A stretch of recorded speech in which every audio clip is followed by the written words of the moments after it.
Good day and welcome to a new video. Don't forget to like, share, subscribe! Heyo and welcome to Weekly Tips.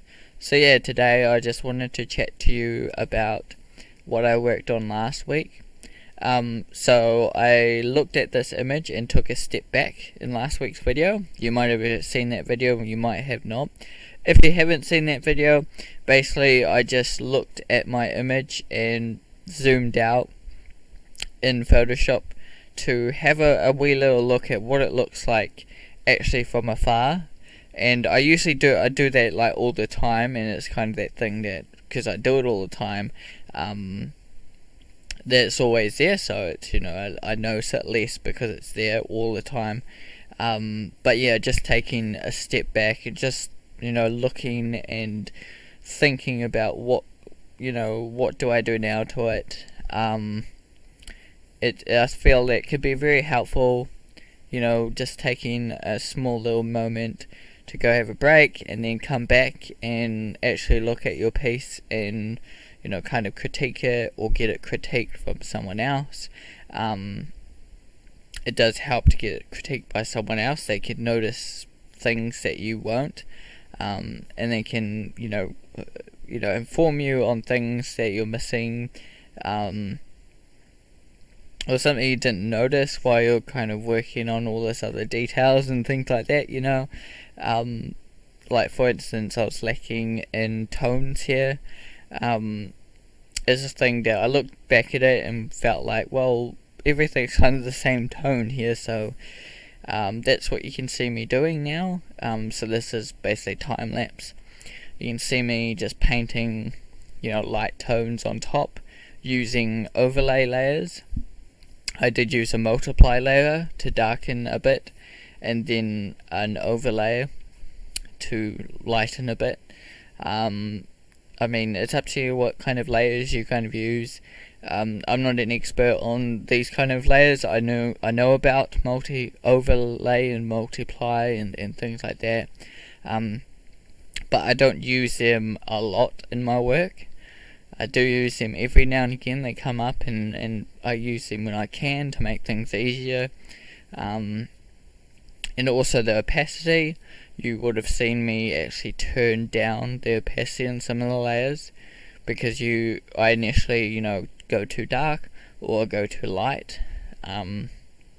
So you see me do that. You'll see me do that in the background as well, lighten things up. And also darken things up as well, and then you see me kind of overlay to, so that I'm not going too dark or too light as well.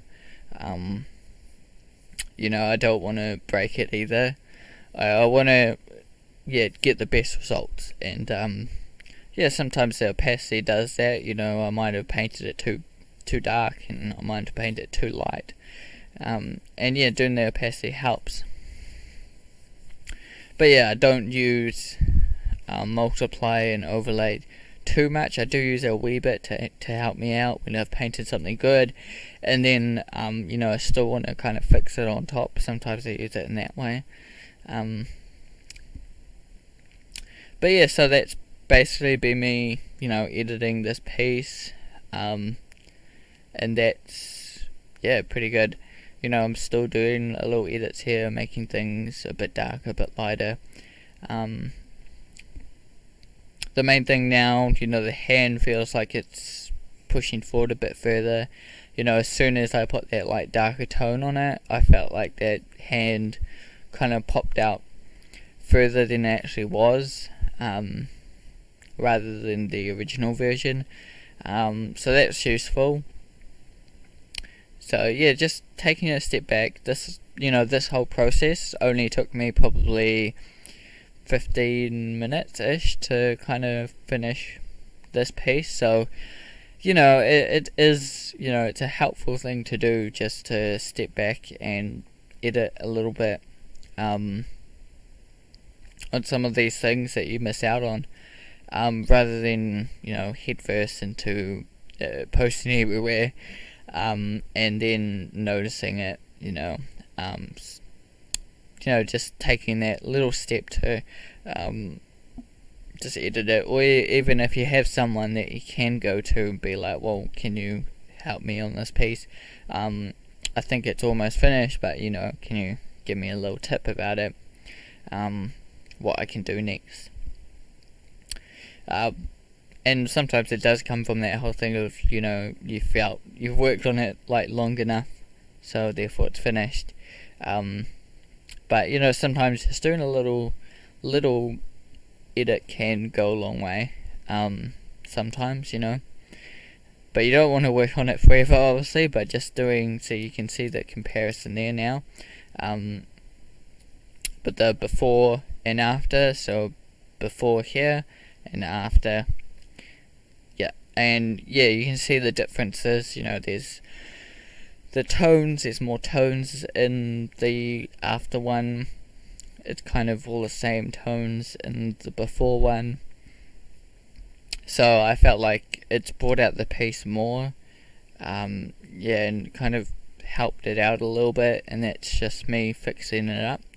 I mean, leave your thoughts down in the comments if you felt like it's made it better, or if it's just, you know, made it worse. It's up to you. Whatever you feel, I'm not too fussed. Whatever you like, you know. Or if you have any, you know, suggestions or what else to try to do to it, if you know, if it needs anything else. And